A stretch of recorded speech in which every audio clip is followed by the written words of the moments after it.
two national powerhouses make their first ESPN appearance of the season on the greatest college basketball schedule ever. Sophomore coach Larry Faber takes his UCLA Bruins up against veteran Ray Meyer and DePaul's Blue Demons. Catch all the live action Thursday on ESPN. Watch and win Sweepstakes of Champions, contest number 3. First code word, knockout. Watch ESPN, get the other code word for contest 3, and enter. Hi, everybody. Lou Palmer along with George Grant. Lots to cover on the Sports Center. A lot of baseball news. Baylor is now a Yankee for a long-term deal, and Terry Forster signs with the Atlanta Braves. Meanwhile, denials about that Bannister contract in Atlanta. Some basketball news, too. For instance, San Antonio has filed a protest on last night's overtime loss to the Los Angeles Lakers. And we also will have pro football news. Not much happening in the NFL. They won't vote on it until next week. So join us right after Super Bowl VIII for Sports Center on ESPN.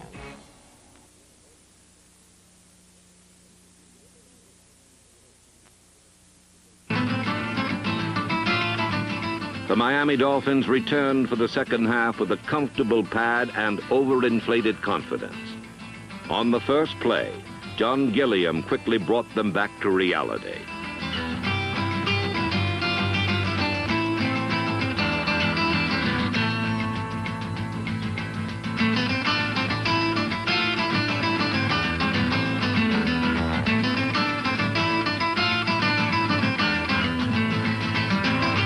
Gilliam flashed for 65 yards, but back upfield, a clipping penalty cost the Vikings 45 yards of field position. The reprieve gave Manny Fernandez and the Dolphin defense a chance to regroup and handle a new Minnesota tactic. Fernandez stacked over center, then Tarkington sprinted out in an attempt to clear Dolphin pursuit. Fernandez never gave him a chance.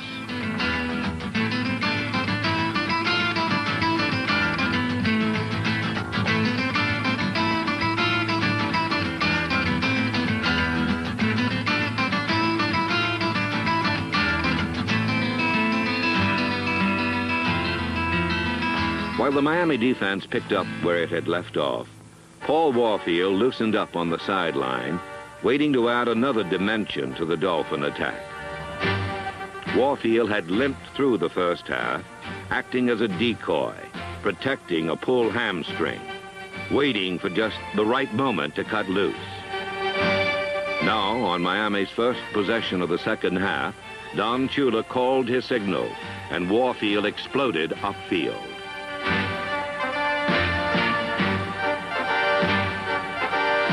The tender muscle had responded, and natural greatness did the rest.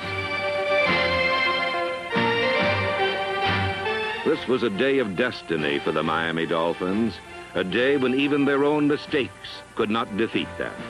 As he drove his team toward another TD, Bob Greasy realized he had forgotten the snap count. He turned to ask his backfield, but they didn't know either, so he turned back to take his chances. Somehow it all worked out just beautifully.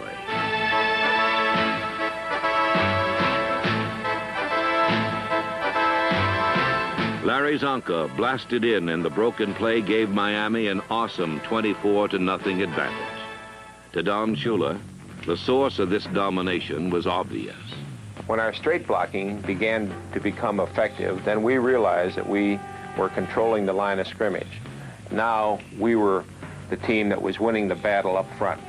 But after you win the battle up front, then you have to continue to work for position follow-through. There are some tremendous shots of Bob Kuchenberg keeping his position on Alan Page as the ball moves to the outside. This is what we call position follow-through, and by being able to do this, then Kuchenberg continues to build this wall between Alan Page and the ball carrier. The Vikings had been pushed around and penalized all afternoon. Finally, their cool veneer wore thin, and angry rumblings began to break through.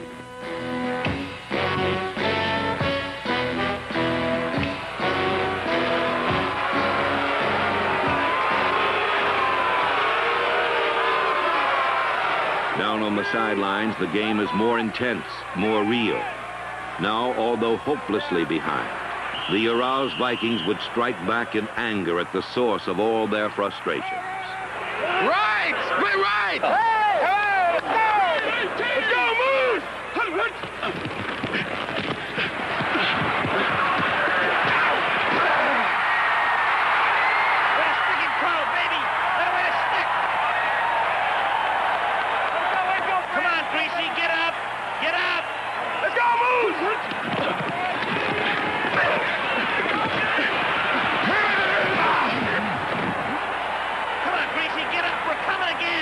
Slide power 21 on one.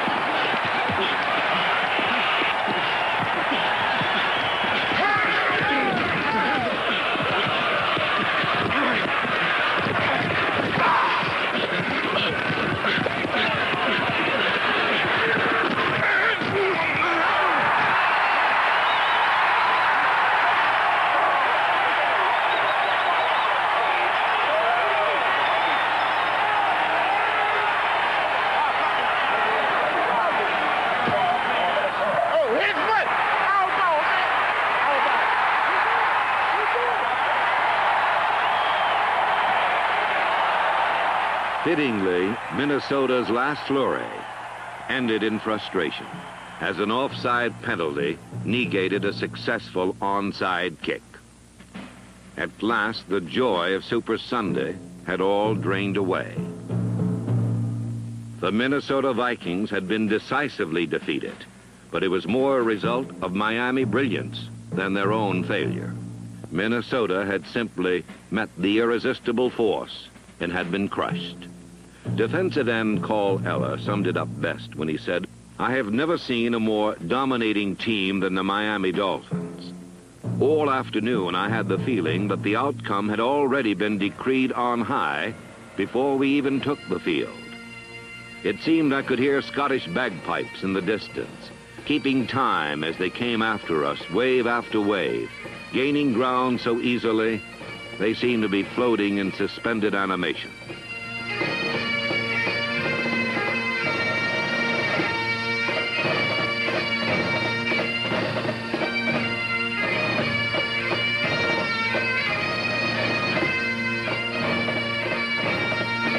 It was a weird, surrealistic scene, as if we were on the sidelines, watching our own struggle, yet being powerless to do anything about it.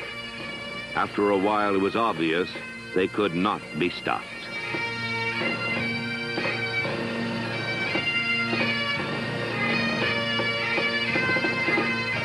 For Carl Eller and the Minnesota Vikings, Super Bowl VIII was a strange nightmare.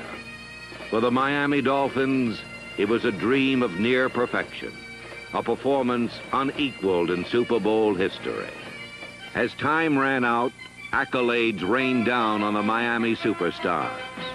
Larry Zonka had convinced the nation of his greatness with a Super Bowl record 145 yards rushing and was named Player of the Game. But there were others who shared at least equally in his accomplishment.